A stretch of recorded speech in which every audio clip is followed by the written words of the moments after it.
Hello. I want to thank you for participating in this presentation. The name of this presentation is called The Secrets of Life Insurance. At the end of this presentation, you'll have an understanding of why and how life insurance was created. You'll have an understanding of the two types of life insurance that exist. And lastly, the goal is to break the stigma about life insurance that particularly hinders people in working class communities from purchasing life insurance. And a lot of that is from misrepresentation, misinformation, and just years and years of um, lack of education and ignorance. And so let's get started. Tell you a little bit about me. My name is Steven Compton. I'm the agency owner of Kornerstone Agencies. I received my life insurance license in 2003. I'm a graduate of Ottawa University with a bachelor's degree in business administration. I'm a member of the National African American Insurance Association and the Atlanta Association of Insurance Professionals, and I'm also involved in several fraternal and civic organizations. So, what is life insurance? Life insurance is a selfless act. You purchase life insurance for the loved ones that you leave behind in the event of your unexpected death. So the what's in it for me mentality is not the mentality that people have when they purchase life insurance. It's for others. Life insurance is an agreement between you and an insurance carrier to pay a monetary benefit when you die. But insurance company is only going to go into an agreement to pay your family members money in exchange for a smaller premium if if you can establish insurable interest. So things like financial security, meaning you die, you want to make sure that your loved ones you leave behind, right, receive money because you're no longer providing those wages, providing that income to the household. So financial security, debt protection. When you pass away, there may be some debt that is passed down to your family members. So insurance will be able to address that debt when you pass away. And legacy planning, meaning when you die, you want to pass down wealth to the family members that you leave behind. So these are examples of the things that need to be present in order for an insurance company willing to go into an agreement, and that's called insurable interest. But wait, there's more. And so now we're going to talk about some of the secrets of life insurance. One of the earliest examples of when life insurance was formed is the Amicable Society for Perpetual Assurance. And you'll notice that insurance companies, the early insurance companies, had very long names. But this was established around 1706 in London, England, and it was created by the elite, the wealthy, right? Particularly the wealthy white men. And so what they did is they said, you know what, we're going to create a society where we uh, put aside money and we pay a monthly or annual premium. And so when we die, then that money, the death benefit, is passed down to our family members. But the key was they only wanted the elite to be in a society because they made a pact that we want our descendants to remain wealthy. The problem with this is the everyday working person was excluded from that. It was only to pass down the wealth from generations and generations. But there was no life insurance for everyday working people. There's an issue with that idea. And war exposed this hierarchy of the separation between the wealthy right? And the working class. The Revolutionary War, 25,000 men died. Civil War, over 600,000 men died. World War One, World War Two, over 500,000 men died. I want you to think about this. All of these men died during the wars that happened here. A lot of the men died during these wars that happened here and abroad. A lot of these men were married with children. And so these wars created a lot of widows and orphans. Families were left behind. And so in the late 1800s and the early 1900s, you see this influx of orphanages because the church were the only people, right, that offered this relief to these widows and orphans. And so if you think about it and you do a little research, you see a bunch of orphanages being built in the late 1800s and early 1900s. And this is where you get this ideal in the word of boys' town because there were hundreds of them. So the United States government tried to address this. President Franklin D. Roosevelt established the Social Security Administration. Some of that was to address um, the fallout of the depression, but it also was to address this concept that when U.S. citizens die, right, their loved ones that's left behind needs revenue, needs income to come in to live, right, to take care of themselves, to take care of their children. In 1954, the administration added a death benefit, which was $255. At that time, the average funeral costed $700. So essentially, the federal government paid around a third of the cost for a funeral in the 1950s.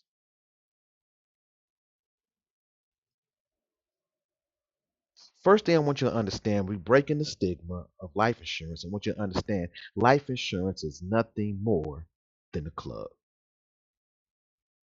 See, at the time of the working class people that were excluded from those societies of the elite, they had to create something to address the fact that when they died, their family members were, could be put in a situation they weren't able to take care of themselves. And so they couldn't get a life policy. They just couldn't start a life insurance company. So what they did is they started to create their own societies, their own fraternal organizations. And when you join those organizations, one of the benefits, one of the commitments is if you die as a member, we are going to make a vow, an obligation that we're going to take care of our widows and orphans. And so you've seen this influx of fraternal organizations in the 1800s. And the premise was also a brotherhood and a sisterhood, but it also provided that it also provided relief to your loved one when you pass. So here's a couple examples of some of those organizations that was founded. As you can see in the lower left hand corner, you see a copy of uh, a policy certificate. And that policy was from a company that provided life insurance annuities and they provided fire coverage. But I want you to see that um, one of the clubs, which was the Foresters of America, the International Order of Foresters, and the Masons and Eastern Stars, these fraternal organizations were created not only for benefits for the members, but also, like I said, to address the fact if you died, then guess what? We're going to take care of those you left behind. But what I want you to realize to quantify the fact that life insurance is nothing but a club, you see the life policy in the lower left hand corner. looks a lot like the member certificate of a Mason during the 1800s. And so when you became a Mason, this is the certificate they give you for your membership. It looks a lot like the declarations page of a life policy because they're essentially the same thing.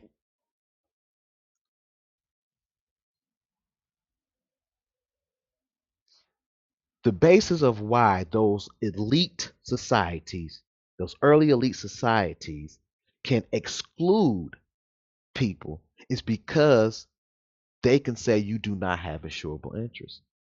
See, early in the presentation, I told you that insurance company was willing to go to an agreement if you can show the reason why you need this policy, the reason why we're willing to put up $5,000, $10,000, $100,000 for your monthly premium. But during the time that these societies and early insurance companies were established, the law says that women did not own anything, so she couldn't prove insurable interest. Blacks definitely couldn't show any kind of insurable interest because a lot of them at this time, um, during the emancipation, didn't own anything. And also, white farmers in rural communities had some insurable interest, but a lot of times it was not enough insurance there to address the need that the farmer was no longer alive. And so now you have a widow and an orphan. Is she supposed to start farming? Is she supposed to take over this business? In some cases, the women did, but the vast majority had to sell the land. And so this is the reason why those big societies for the elite was able to legally justify why they wouldn't insure um, these particular citizens. I'm gonna give you a good example of a in your face example of that exclusion and how backwards and demented that idea was at the time. New York Life, I know you all are familiar with that life insurance company, and Aetna. New York Life was one of the earlier companies that insured slaves for the slave master. So a slave master was able to put a life insurance policy on his slave. Aetna, which is more popular now for life insurance I'm sorry, more popular for health insurance and other health related indemnity products, started off as a life insurance company. And they too sold life insurance to slave owners that wanted to insure their slaves. So I want you to think of the idea that the elite was able to have a perpetuation for their wealth. They excluded women, farmers, and blacks, but yet the slave master was able to insure the black person. So you can't get life insurance, but guess what? Somebody can put it on you. So you can see why some of the stigma exists because it's been passed down from generation to generation. And like I mentioned, women were excluded, right? Women were considered second class citizens, right? She couldn't own much, she didn't have much power, and she couldn't get life insurance. And so here's an example of citizens creating a fraternal organization that made that commitment that when you die, we're going to take care of those that you left behind. So one of the early examples of that is the creation of the Women's Benefit Association. And so it was an association for women, and they provided different services. They was able to meet um, and just support each other. And of course, a part of that membership, um, they made a commitment to taking care of each other. And so this teacher created the Women's Benefit Association, and it grew. At some point, she had over 2,600 units or chapters throughout the country. tens of thousands of women were part of the association, and a part of that association, they created a true death benefit. And eventually that association became Woman's Life, a woman's life insurance company. And so you can see the on the right hand side, you see a publication where the headquarters was built. And if you look at the images at the bottom, those four images, and they're not that clear, but the one on the right is a picture of one of the units slash charters that they took a picture every year. And so it's letting you know that clearly that this is a fraternal organization that offers death benefits, because life insurance is nothing but a club. And the image in the middle is an image of the cornerstone lane, which is customary when you're building a large building, and is normally presented, and that ceremony is conducted by the Masons in that community. Here's some more examples and to show you that the foundation of life insurance is societies. It's a club.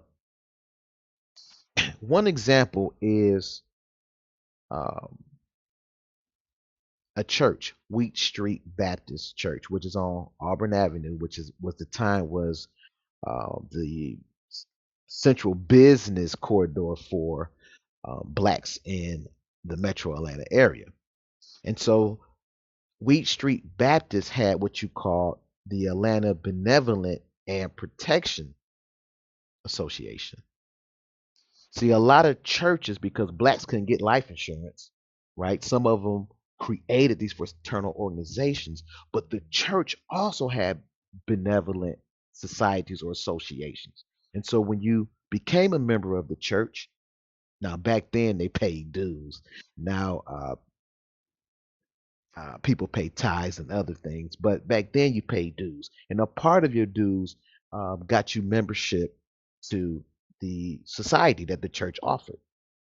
Okay, um, and so you had a lot of churches had these benevolent associations, benevolent societies, but a challenge was that state legislators over time put laws in place that in order for you to establish a benevolent society or benevolent organization, you have to meet certain standards, the same standards that they put on through life insurance companies.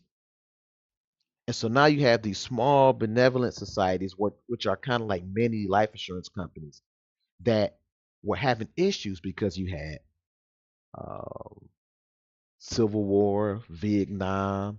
You had all these different wars, World War I. Then you had the Depression. You had these societies that weren't really that didn't really have actuaries, really didn't understand the math. They couldn't pay out. They were becoming insolvent. They were paying out more than they were taking in. And so the government said, "Look, you got two options. You're either gonna shut it down or you're gonna sell it." And so a lot of them sold um, that book of business, right? Those clients that were on the book to larger entities.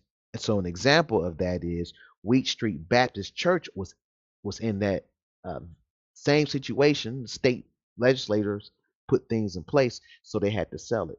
And a gentleman called Alfonso Herndon bought Wheat Street Baptist. Right, he was a black man. He was a barber, an affluent barber in the Atlanta area, and he purchased that block of clients. And when he went to the state legislators, they tried to say, "Well, you need to have X amount of dollars." I can't recall the amount, but I believe it was like $5,000 in a escrow. But guess what? He had the money, and so he established Atlanta Life, which is one of the first African American life insurance companies, and it made Alfonso Herndon one of the richest black men at the time.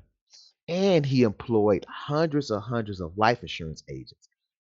And guess what? They went into those communities that were underserved, that was restricted from those life insurance companies that were created for the elite.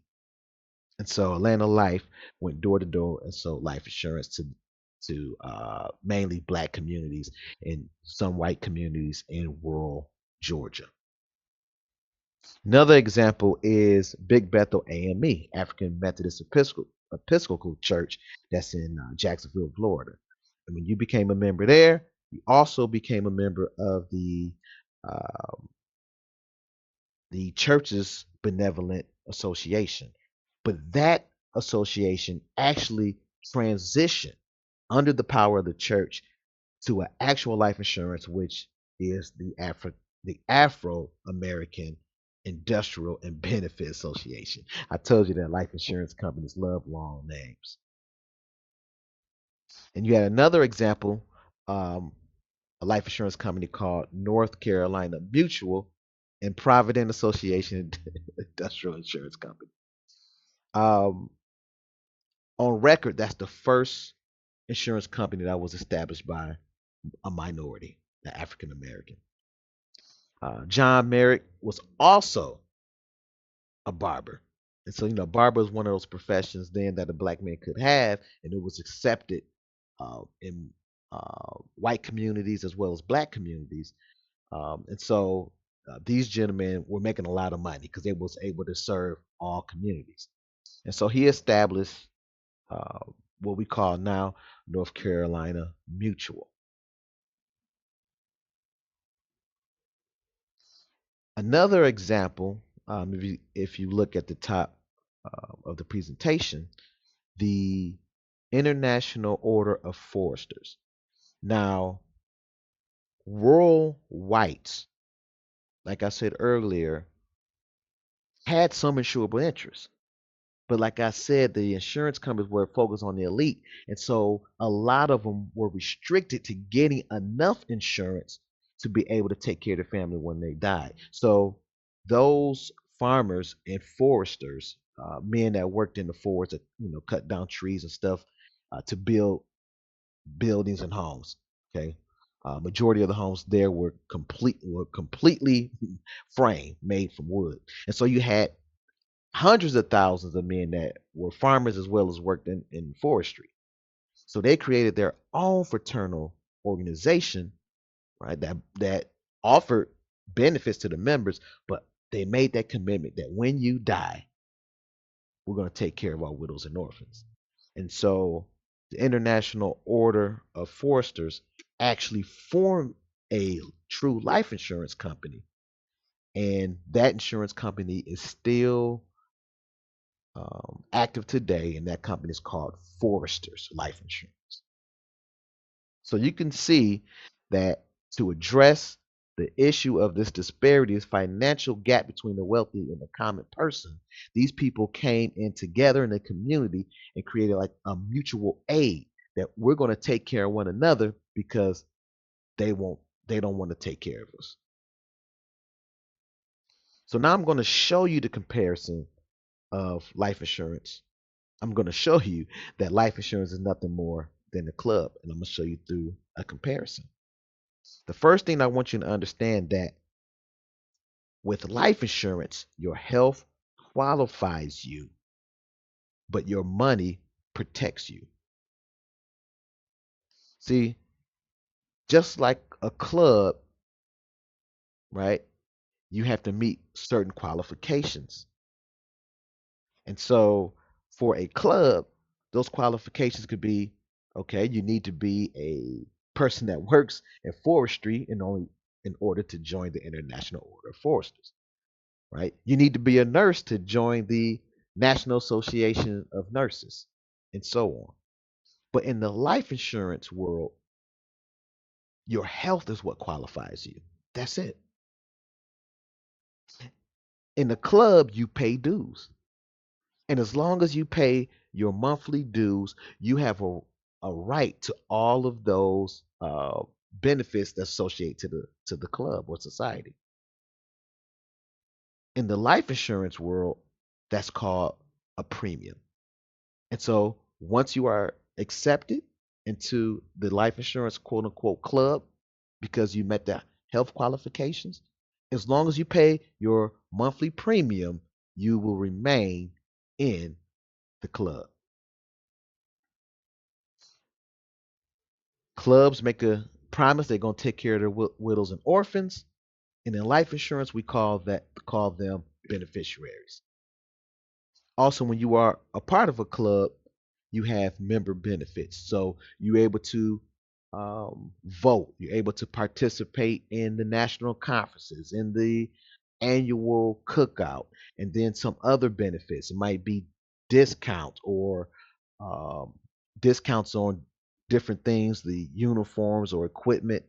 It also can provide some wage bargaining, right? So unions are the same exact thing. They're clubs, they're associations, and so those associations could also fight for rights or uh, fair earnings, and those types of things.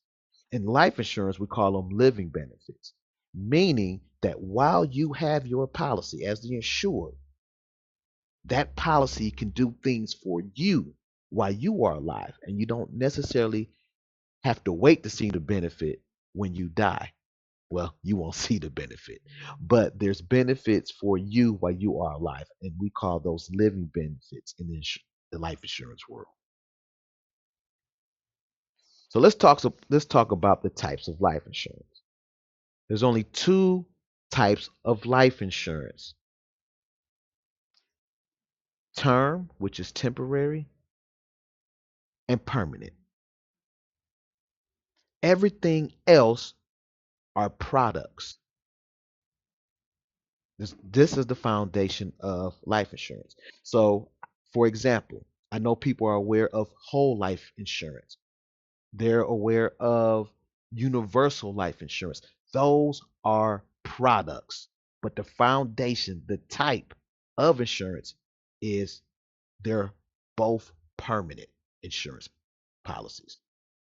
So you got term, temporary, and you have permanent. So let's talk about term insurance.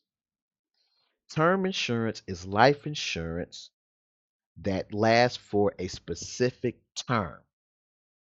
So that policy, that term could be 10, 20, or 30 years.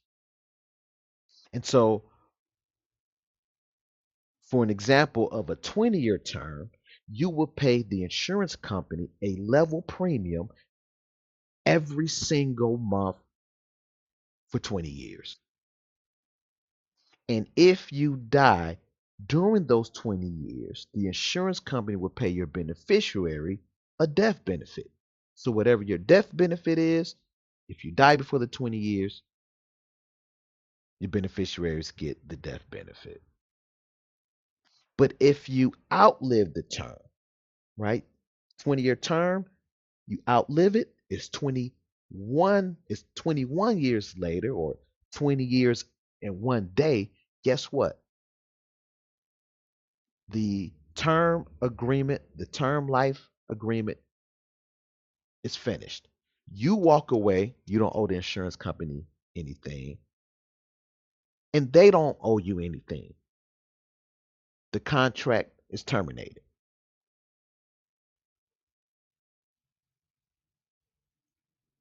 So, what are some of the pros and cons of term life insurance? Number one, it's temporary. So, you may get term insurance to address a specific need. For example, me and my wife, let's say we bought a new home and then we got a 30-year mortgage. And so, me as a breadwinner might say, look, I committed to this 30-year loan. God forbid if something happened to me, I want my wife to get a death benefit that will allow her to pay off the mortgage. But after 30 years, I don't need that much life insurance. It helped me when I need it. I don't need it anymore. So guess what? I'm going to get a term policy that ends after 30 years. Insurance company, my agreement with the insurance company fulfilled my need. I had a peace of mind for 30 years. Also, term is cheaper in most cases than a permanent policy. Term insurance is convertible. So I'm going to talk about that a little later, but you're able to convert a term policy to a more robust permanent policy without showing evidence of insurability. And then you have living benefits. Like I said, life insurance, you have a capability of adding some coverages to your life policy that there's benefits that you, as the insured, can get while you are alive, and there's not an exchange of a benefit only when you die. Now, here are a couple of cons to term insurance. Number one, there's no cash value. At the end of that term, you walk away, insurance company walks away, they don't owe you anything, you don't owe them anything. And I'll talk a little bit later about cash value. There's age restrictions. Insurance company may not offer you a long term depending on your age. That magic number now, when you look at the mortality tables, is 85, right? The average age of a person that has a longer life live on average die around age 85, 86. So insurance companies are saying we won't sell you a 30-year term and you're 60. That's past the 85 years old, the 86 years old. And so there's restrictions on how long that term can be based on your current age. Let's talk a little bit about permanent insurance. Permanent insurance lasts until you reach age 100. It lasts your whole life. And so that's how they come up with that product called whole life. So instead of a term ending at 10, 20, 30 years, permanent policies last to age 100. And during those years, you're going to pay a level premium. You're going to pay the insurance company the same thing every single month until you reach age 100. And if you die at any time before you reach age 100, the insurance company is going to pay your beneficiary whatever the amount, whatever your face amount is. But I'm going to add this in there. But if you reach age 100, then the insurance company is going to pay you whatever that face amount is. Hey, Steve, you reach age 100. Congratulations. So instead of waiting until you die to give your beneficiaries this $100,000, we're going to cut you a check of $100,000. Enjoy your life. See, at that point, insurance company already know they're going to pay out a death benefit. And so they just give it to you as a 100-year-old to do uh, what you please with the benefit. But there's something else that's associated to permanent insurance that's different from term, and that's cash value. And see, every single month, you're paying a level premium to the insurance company. And that monthly premium goes into a general account for the life insurance company, an account that all their premiums go into. But then they create a sub account just for you. It's earmarked just for you. And they take a portion of that monthly premium that you're paying every month. They take a portion of that and they place it in that cash value account. And so, just for the sake of understanding, I like to call it a mini bank account, okay, or a mini savings account. And every dime that goes into that cash value account is your money. And that money sits there and grows on the fixed interest. So I'm going to talk a little bit more about cash value on the next slide. Pros and cons of permanent insurance. First of all, it lasts your whole life, right? It doesn't stop. It lasts your whole life. Whereas term, like I mentioned, it has an expiration date, a termination date. Then you have cash value. That um, manager account, that savings account, that cash value account, like I said earlier, is your money, and it grows on the fixed interest. But there's things you can do with that cash value. You can call the insurance company and say, look, I want to cancel my policy. I want to surrender it. I no longer want the agreement. Now give me my money. So the insurance company will, if there's any surrender fees, meaning you're canceling too early or you're canceling at a specific part, they'll keep whatever those fees are and cut you a check. Policy is canceled. Here's your money. Another thing that you can do, you can borrow against your cash value. So let me give you an example. Let's say I have a whole life policy, right? Now I'm talking product specific. I have a whole life policy, had the policy for 20 years. I have $50,000 in my cash value account. Now, I like to ride motorcycles. So let's say I want to buy a brand new motorcycle. It costs $30,000. So I call the insurance company. Hey, ABC Insurance, I want to borrow $30,000.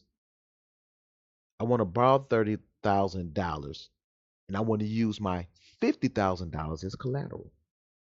And so the insurance company is literally going to draw up a loan agreement and they're going to cut me a check for $30,000 that's coming out the general account, the money that everybody's premium is coming in.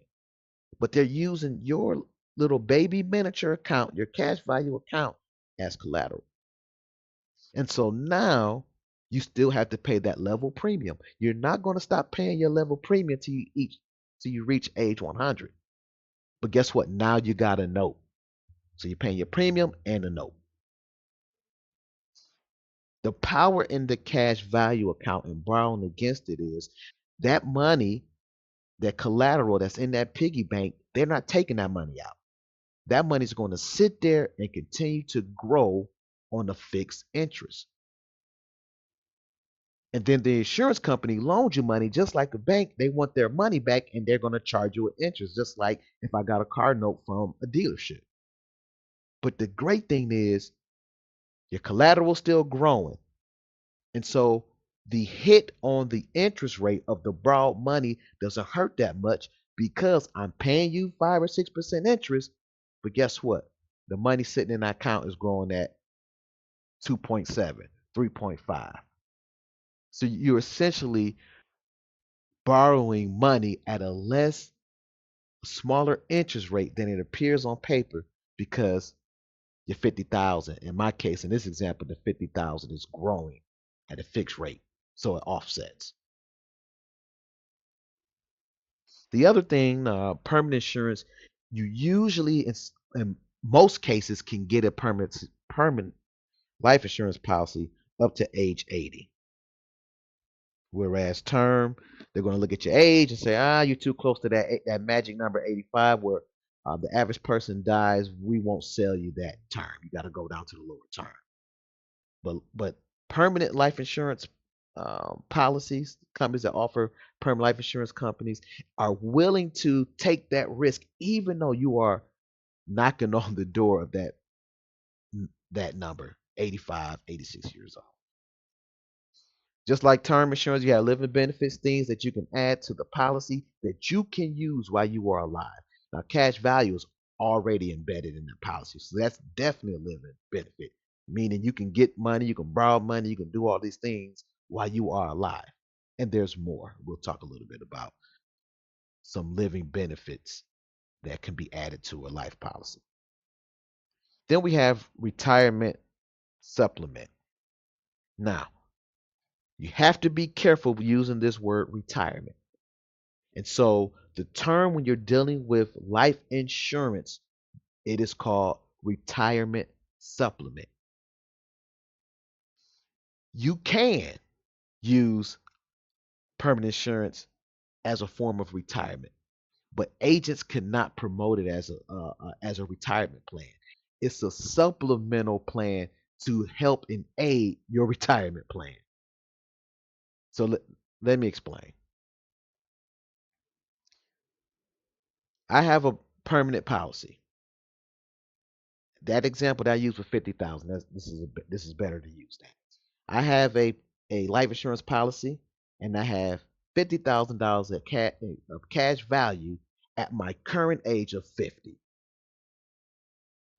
And so my goal is to retire at age 65 from my job. And so I already know that at if I continue to stay at this job, I already know what my retirement is going to be every single month when I retire from my pension. Then I know how much Social Security is going to pay me every single month when I retire at age 65. Now that I have a permanent life insurance policy, the insurance company is going to give me an illustration, right? When you get the policy, they give you an illustration and they got to show you guaranteed exactly how much cash value you're going to have in that uh, policy every single year, guaranteed. And so I can go down that illustration and place my finger on A65, and I know exactly how much money is going to be in that cash value account. And so getting Social Security, getting my pension, and guess what? That 50, this is just an example, that 50 can be 125 when I reach age 65. So now I know I have an additional 125,000 that when if I surrender my policy, I got that cash to help me live. And so it supplements, it aids, it's a part of your retirement plan. And in some cases, permanent policies are easier to qualify. Okay. And the reason being is the amount of premium that the insurance company charges, they have more flexibility, right? Term insurance, the mortality tables and different things, there's not much room there to fluctuate premium. But with permanent insurance, it's some fluctuation there. So, in other words, it's easier for them to charge a little bit more money in that policy to help offset the fact that an 80-year-old, based on statistics, will pass within 5 or 6 years. A con to permanent insurance, it's just more expensive, right? There's, to me, in my opinion, it's not that many cons. There are some, but the main one that stands out is it's more expensive than term. So let's talk a little bit about living benefits. Like I said, living benefits are benefits that you get to use while you are alive, not necessarily, we're not waiting until you die.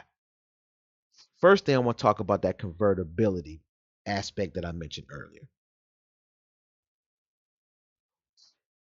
If you have a term policy, you're able to convert a term policy to a permanent policy without showing evidence of insurability. Let me explain. Life insurance is a club. You're going to hear me say that over and over again. The goal is to break the stigma. It's not you just doing business with a big company. They all started with the concept of fraternal mutual aid. We're taking care of each other. Okay. So in the example, I said that when you join a club, you have to meet certain member qualifications, right? You got to be a man in order to be a Mason. You have to be a woman in order to be an Eastern Star, so on and so on. In life insurance world, your health qualifies you. So if you are healthy enough based on that insurance company's qualifications, you do the application, you meet the health qualifications. Steve, welcome to ABC Life Insurance Club. You are now a member of the club. Now, back in the day, they would give you a membership certificate that I showed you that looked just like the certificate of the independent order for foresters, masons, and everything else. So literally, they will send something out saying you are a member of ABC Life Insurance Company, and here's your face amount. Welcome to the club. Now, for an example, let's use an example that my membership to this life insurance company was uh, the entry level membership. So that would represent term. You got a basic membership. You get basic benefits. You're able to get a 10% discount off of things instead of 20. You are able to attend the local. You're able to vote on the local level with your local administration, but you can't hold the office for the national organization and so on. But guess what? If you signed up for the pr- premium membership in the club or the premium membership, guess what? You get more benefits, right? You get more. So guess what? All you have to do is pay us more money. Convertibility works the same way because once you are in the life insurance club, you met the qualifications, and when you're ready to move up to a higher membership, you don't have to prove that you're a man anymore to join the organization. You don't have to prove that you're a nurse to join the Nurses Association. They already know. They let you in the club already. All you want is to move up to a higher level of membership so you can get more benefits. And so term allows you to get in the club, right? Health is what gets you in. You're in the club. Now they're stuck with you. And so at any time, I can say, you know what? I want better benefits. I like all those pros that Steve talked about in his presentation. I want a piece of that. And so guess what? You call the insurance company and say, look, I'm gonna fill out the application. I want to convert from a term to a permanent because I want more benefits. They can't ask you any health questions. You're already in the club. The reason why that's important is because we know that things happen between your younger years to your older years, right? High blood pressure, diabetes, um, high cholesterol, um, overweight, according to the insurance company's charts. Overweight, you know, you beat cancer. Things happen, and they mainly happen as you get older.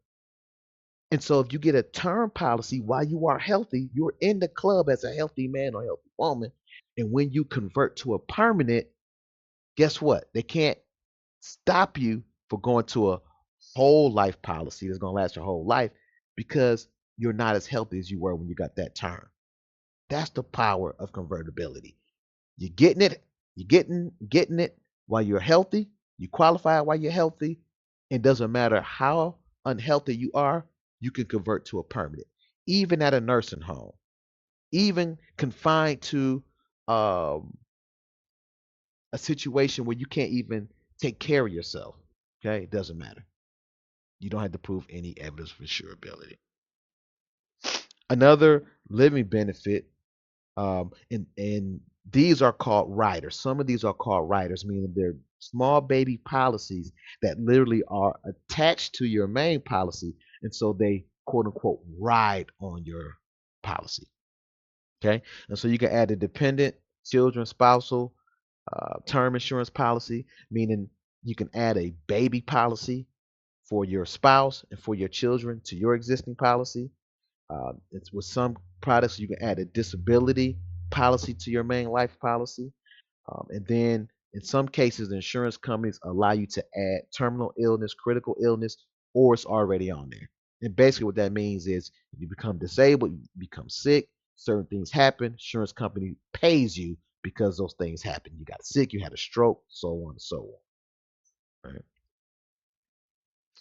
But one thing I want to show you, if you look in the right middle of this presentation, you'll see a document there. And for those of us that bought a home or got a business loan, there's something on the application that's called a financial statement, personal financial statement. And this is where you tell the lender of your assets, right? They want to know if you default on this loan, what money can we get our hands on? So you want to put on there the cars you own, the money you have in a savings account. Um, in some cases, they might ask about personal items, furniture, clothes, certain things like that. They want to show your assets just in case you default and then what they could come after. One of the things they ask is for life insurance, but they only want to know the cash value amount. Oh, that's great. You got $1 million policy, Steve, but that's a term. That doesn't do me any good. We want to see what's in that miniature baby bank account, that miniature savings account, that cash value account. And so that's you will write how much money you have in your cash value account at that moment. But there's more. See, if you are a good loan officer and you're looking at everything to make this decision if this person should qualify for this loan or not, a good underwriter will look at that cash value and say, okay, great. He has $50,000 in an example that I used earlier. He has $50,000 in that cash value account. Great. That's some assets we can get if he defaults on the loan. But a good underwriter will look a step further.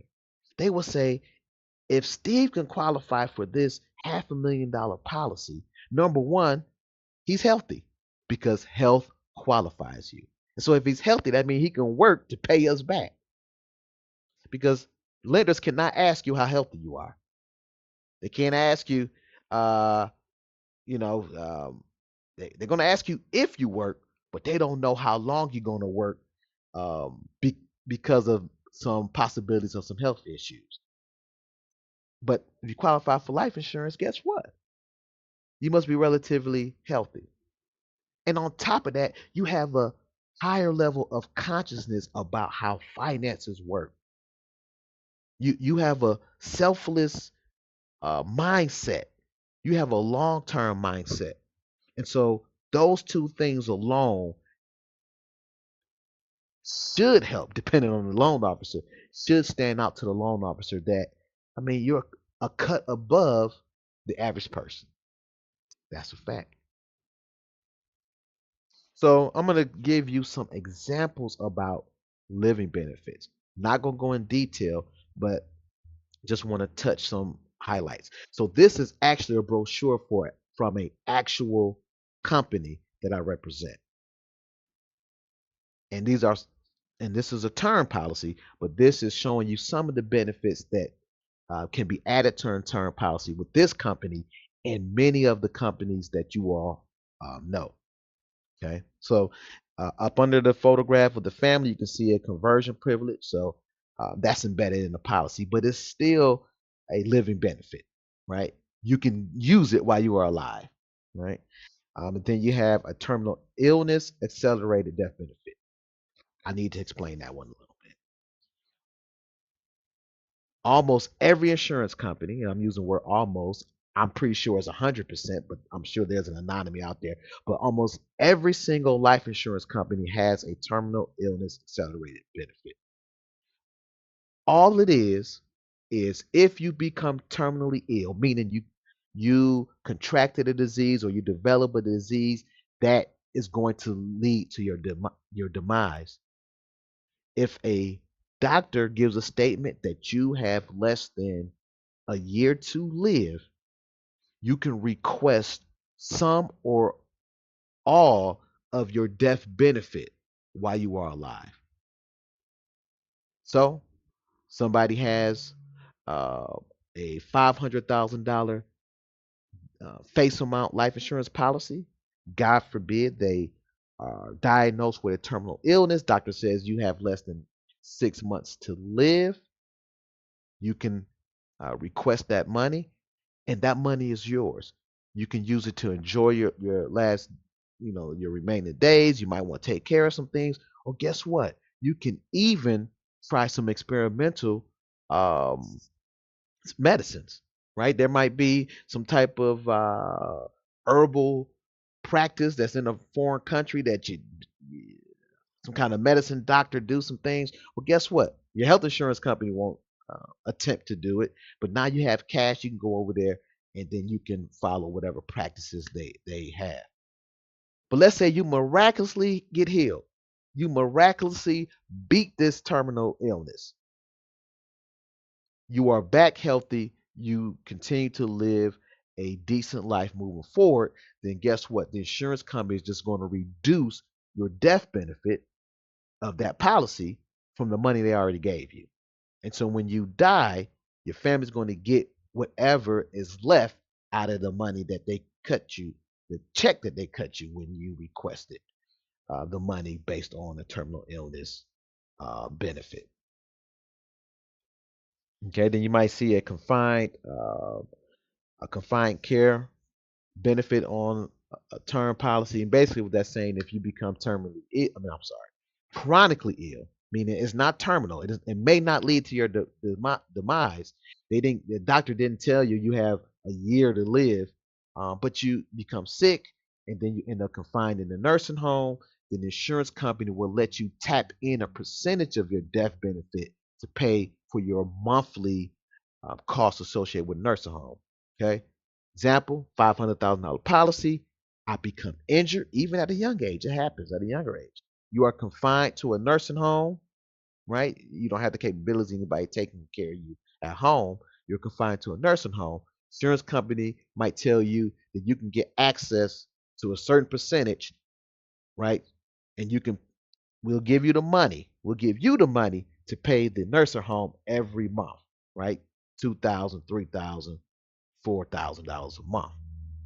Okay. Once again, God forbid, uh, hopefully you get healed, you're back normal, you're out of the nursing home, you're back on your feet, you're healthy miraculously. Guess what? All they're going to do is reduce the amount of benefits that they paid you, and then when you die, your family's going to get a death benefit subtracted from the amount of money they gave you. Okay. Um, and then you have a illness acceleration. So um, a lot of these are some of this is product specific. Okay. But on the right hand column, there's one that I really want to discuss. Okay. Because this exists on, once again, 99% of the policies. I'm sure there's one out there that's weird. But the children insurance rider, okay, the children term rider. So earlier in the presentation, I said that you can add a baby policy that rides on your main policy. And so you have a children term rider. All that is a term insurance policy that you can place on your children that's attached to your policy. But it's sold by units. So basically, how it goes is you tell the insurance company, I want to get this amount of life insurance for my child term rider. So let's say it's 5,000. Doesn't matter on how many children you have or how many children you're going to have. Each child will have up to $5,000 worth of death benefit. You got 5 kids, it don't matter. $5,000 for each one. God forbid, let's say, and I hate to use these types of examples, but I have to help break the stigma.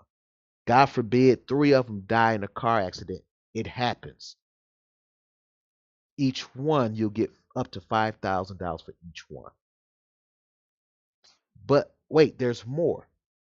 Those miniature baby policies on those children can be converted when they reach a certain age. And normally that age is when they're no longer dependent on their family, right? And technically, the insurance company is considering when they have the ability to pay for their own life insurance. And so you can convert that term policy to a permanent policy without showing evidence of insurability. So again, that child is now a part of the club because you are, right? You get in the club, the life insurance club, you meet the health qualifications. Guess what? They can join with you and you can convert that little tiny policy over to a permanent policy. And you don't have to show any kind of insurable interest. And so that's important because we know that some children develop health issues, right? Even at the early age, they develop health issues. And so that if that same 23-year-old tries to get life insurance on their own, they might get denied. But guess what? Now they know that mom and dad had a $5,000 policy. They can convert, and now they can have the $5,000 policy. And then some insurance company lets you do a multiplier. So they might say you can take whatever that amount is and multiply it times three. So now this child can, in that example, get $15,000. They have health issues, undoubtedly. They have health issues, but they can't ask any health issues. It's too late. They're already in the club. So, which one is better, term insurance or permanent insurance? No agent, professional agent, I don't care how many letters they have behind their name, no matter if they have a degree in risk management, whatever, can tell you in a general statement that either one is better than the other without knowing your specific situation.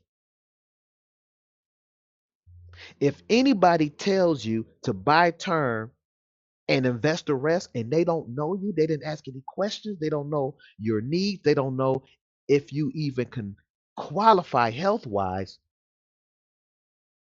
buyer beware. I personally i personally have some of my biases towards each one, but that's my personal thought. I need to talk to you and I need to understand your wants, needs, your situation, and I have to make a recommendation and we make a decision together what's best for you. So the only way I can give my advice on which one is better, I have to meet with you. And so if you want to know which one is better, term or permanent, and we can discuss further, I need you to reach out to me. I need you to text my office. For those that's listening, 770-679-2499. 770-679-2499. All you have to do is text me your name and put the word life. Or you can email me at Compton at cornerstoneagencies.com. And then we can discuss your situation, which one is better for you. Next question I always get: how much life insurance do you need? How much life insurance I need, Steve? When I first got my life license, I received a lot of training. I represented multiple insurance companies over the years.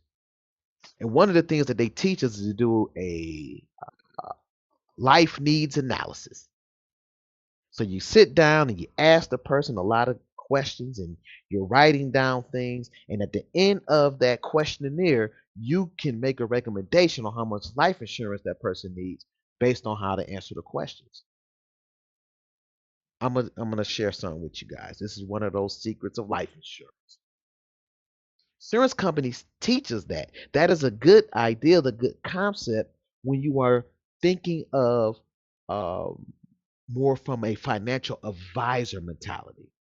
It's a great concept. I understand it. It's great to do it. And no matter who these life agents that's trained by insurance companies, no matter who they talk to, I guarantee you at the end of the day, that needs analysis is going to say that person needs between 500,000 to $2 million worth of life insurance. It could be a single parent that works at a fast food place. It could be a single person that has no kids that is driving a rideshare company. I guarantee you, if I do the needs analysis, I'm going to tell them they need at least $500,000 worth of life insurance. So it's a great idea, but it's a funny business. It's funny business because there's no way that I'm going to meet with all these people and I'm still coming up with this 500 to $2 million. And the crazy part about it is when I give that person the quote, when I give them the quote at $1 million policy and they're a rideshare worker or they're a factory worker and they looking at this quote and it could be a ridiculous amount of money. And so now you're sitting in front of somebody that has no coverage at all. You're telling them this high rate, and so this person says, I can't afford it. And then you start talking about what they can afford. You done went from 750,000 down to 100,000, and that person's like, man, you went to 750 to 100,000. Let me get back with you. You try to oversell somebody that doesn't have anything right now to pass down to their family or to even take care of their final expenses, to take care of their funeral, because you were trying to do an analysis so you can get big numbers so you can get big commissions. That's not everybody, but I've been to multiple training, and there's no way that some of these people should even been offered a $500,000 life insurance policy. So guess what?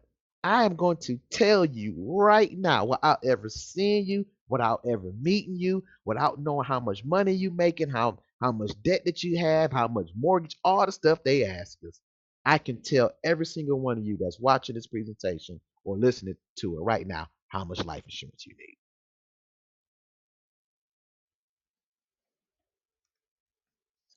You need as much life insurance as you can afford. See, it doesn't do me any good to sit up here and ask you a bunch of questions and you get all excited that you're going to have $1 million policy. You're willing to pay whatever that premium is, but you can't afford it in a year and a half. And guess what? For 18 months, you know what you did? You just donated to a multi-billion-dollar company because you get nothing out of it. Even if you have a permanent policy, it's going to take 3 to 5 years for that miniature bank account, that little cash value account, to even start growing any money because they have to pay for commissions or the administration and all of that. So the first couple of years, there's no money in that little piggy bank. So you paid this premium, you can't keep it. Guess what? You paid money to the insurance company. They're not going to give you anything. It does you no good, and it does me no good because I didn't help you. Don't be fooled, people. Get what you can afford. And don't be ashamed to say what that number is. Because I promise you, he or she can get you something close to that number.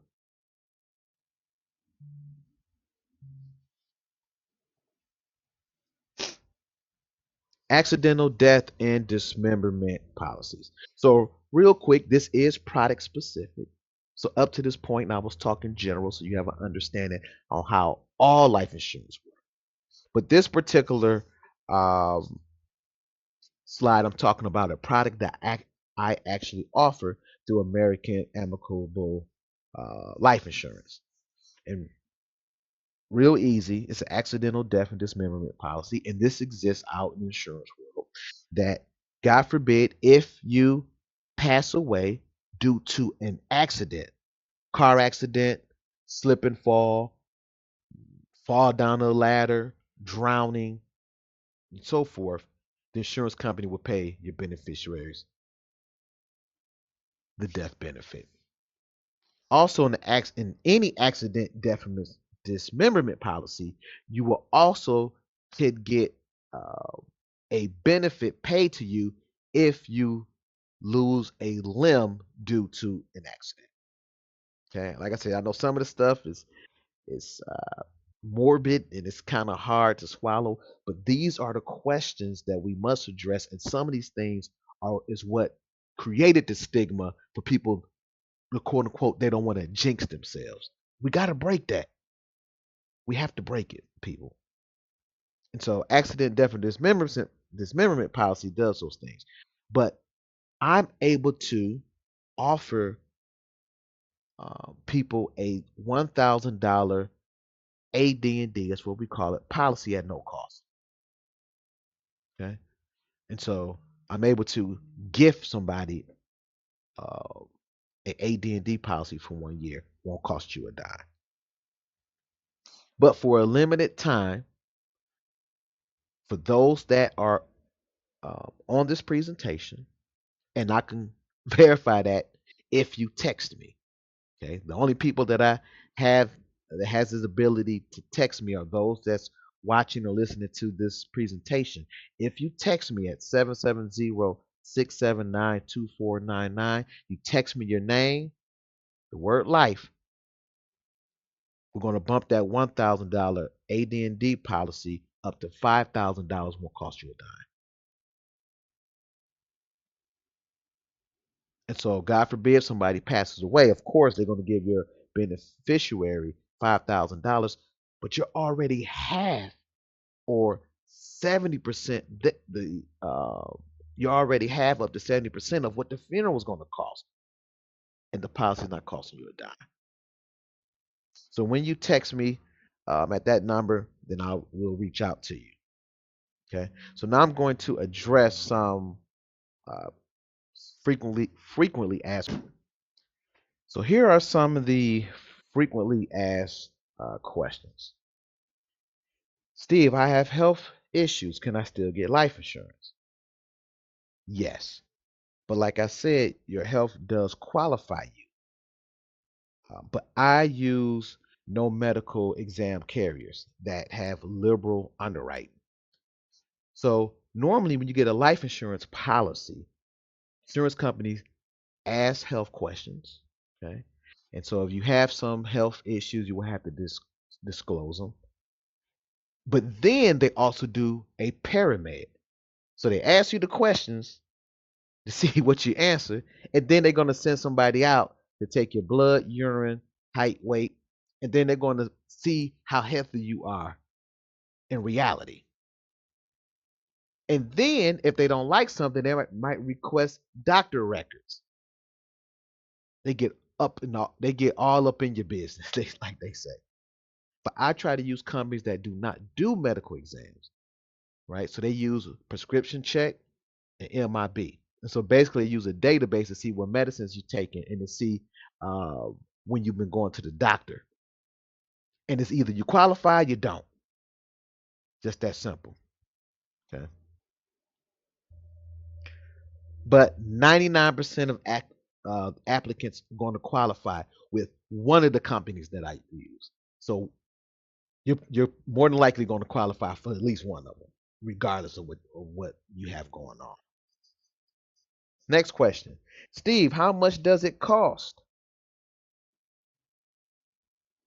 It's going to cost you at least $4,000 or $10,000. Oh, you thought I were talking about how much the life insurance is going to cost you. No. See, in most states in the union, you can't just go in the backyard and bury somebody like they did 200 years ago. Only funeral directors have the right of disposition, meaning they're only ones that can certify and get rid of a deceased body.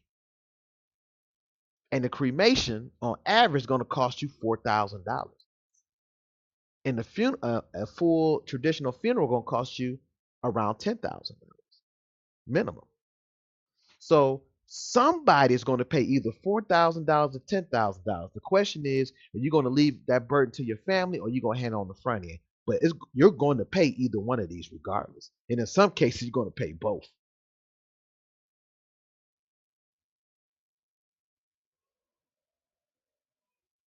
So think about it. It's going to cost you at least $4,000, $10,000. I have life insurance at my job. Do I really need more? The bottom line is, if your job is including life insurance with your salary, meaning you do not pay a dime, nothing comes out of your check, you do not own the policy, your employer does. It is literally them putting life insurance on you or getting life insurance. So guess what? You leave the company, you need to see if that life insurance policy is portable. Meaning, I leave the company, oh, guess what? I can start paying for it myself. You need to see if you can do that. The other thing is that employer might decide not to offer that anymore in your benefit package. So every couple of years, that insurance company has to do a bid on it because rates change, right? That insurance company can say, look, man, you got 2 employees dying. We're financially hurting. We got to go up on the rate. And the employer is paying the insurance company. Employer might say, man, we're not going to pay you double than what you've been charging for the last 5 years. And they sit down with the board and say, look, we just can't financially afford to give them um, life insurance. They could just pull it. So now you were banking on it. It's gone. Okay. And the other question you need to ask yourself on either way, are you going to retire from that job? If your job is associated with your life insurance, I ask you, are you going to retire from there? So that answers your question. You need more. You need more. Steve, how much does Social Security pay? So let me give this disclaimer. Veterans have some death benefits. Okay. Not those that extended a life insurance policy through the government, not that. But through Social Security, veterans have some benefits. Those benefits fluctuate. So I'm not going to get into that. But I know a lot of veterans that pass away that the family doesn't get any money from the government.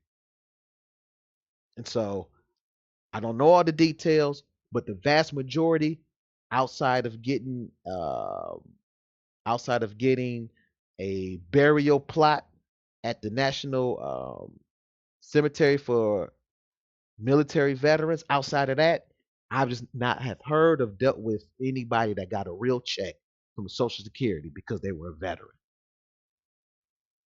But what we all can rely on for those that are in the Social Security Administration, the system, we all gonna get $255 from the United States government.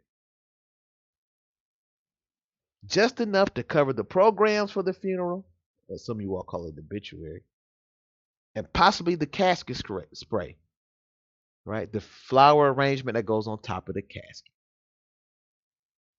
So they're giving us the same $255 that Roosevelt, well, I don't know if it was Roosevelt, but that the Social Security Administration implemented in 1954, where funerals cost $700.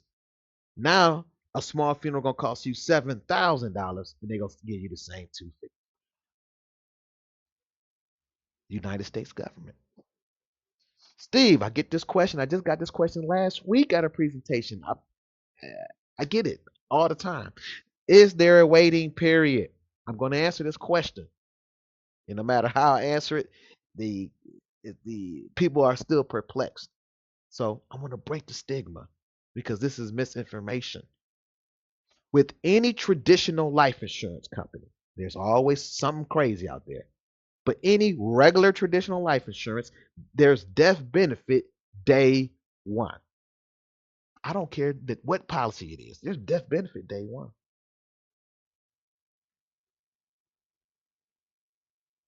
What they're implying is a policy that's either a modified or graded permanent policy. Let me explain. Health qualifies you, your money protects you. In order to get to the life insurance club, we already talked about. I'm gonna keep saying it because I want to break the stigma. You have to qualify. Your health has to qualify you. You call the insurance company, you call the insurance agent, say, I want some whole life insurance. I want a final expense policy. I want to make sure when I die that my funeral is paid for, my family gets a check for $15,000, they can pay for the funeral. All right, great. Start asking health questions. You get to diabetes, yes. You get to high blood pressure, yes. You get to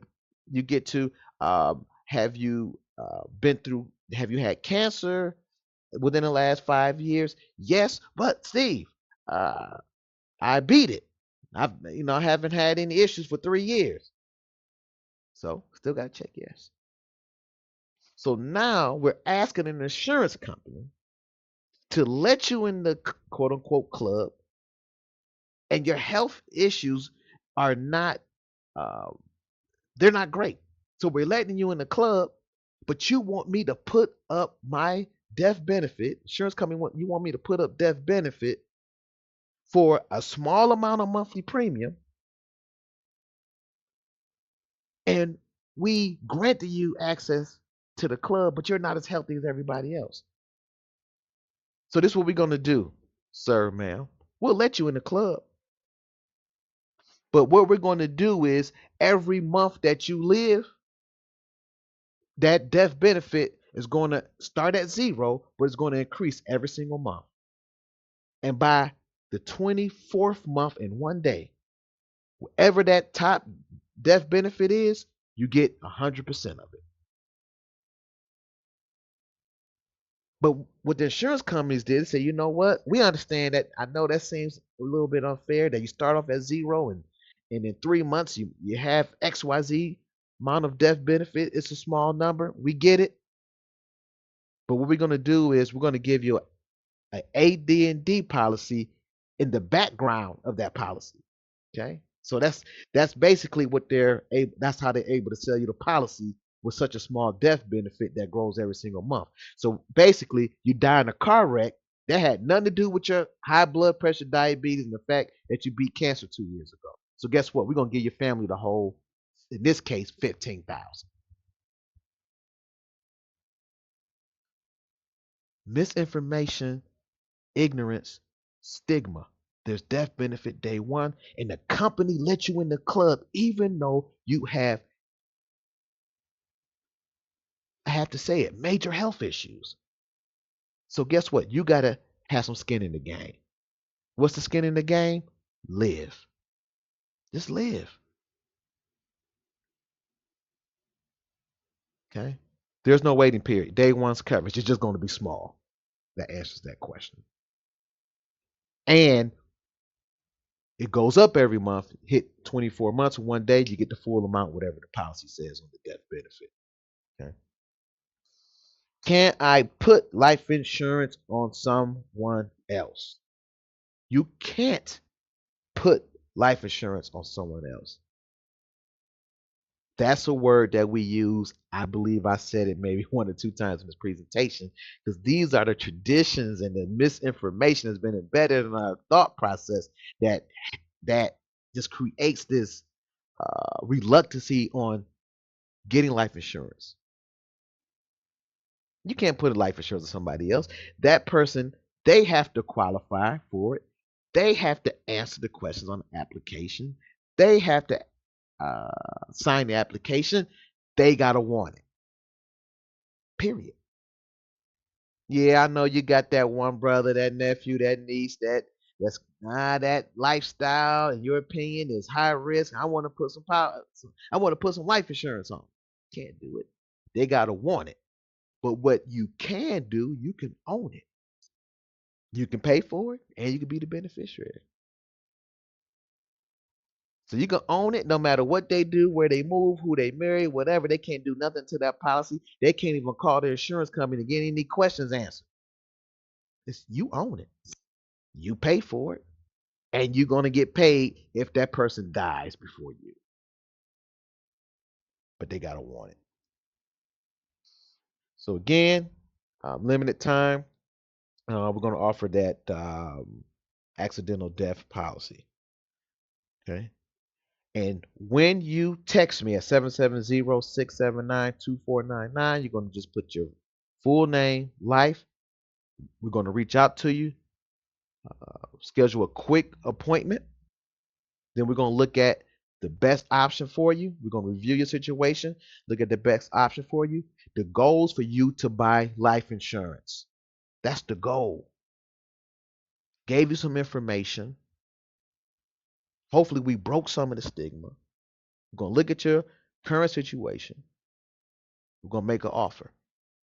But if you don't buy, for whatever reason, if you don't buy, you're going to get, because you were on this presentation and you text me your information, you're going to get a $5,000 AD&D policy for 1 year. Don't cost you a dime. Now, The insurance company is not in the business of giving away policies. Okay. I'm not in the business of writing up a bunch of policies for nothing. So at any moment they can say, you know what, we're not doing this anymore. Okay, so that's why it's a limited time. So as of right now that you're watching this in July of 2025, it's available. And so if you're watching this is the time to reach out to me because insurance company might want to do it anymore. I might not want to do it. The goal is to write life insurance to truly protect your family at any means of your unexpected death. Okay. So I appreciate you all that's on the presentation. I hope to reach out to you. I hope you guys reach out to me. I can help the vast majority of the people that is watching or listening to this presentation. I can help the vast majority regardless of what state you are in. I can help a lot of you if you have those health issues. Geographically, I can help you, right? So, depending on where you are in the country, I might not be able to help you.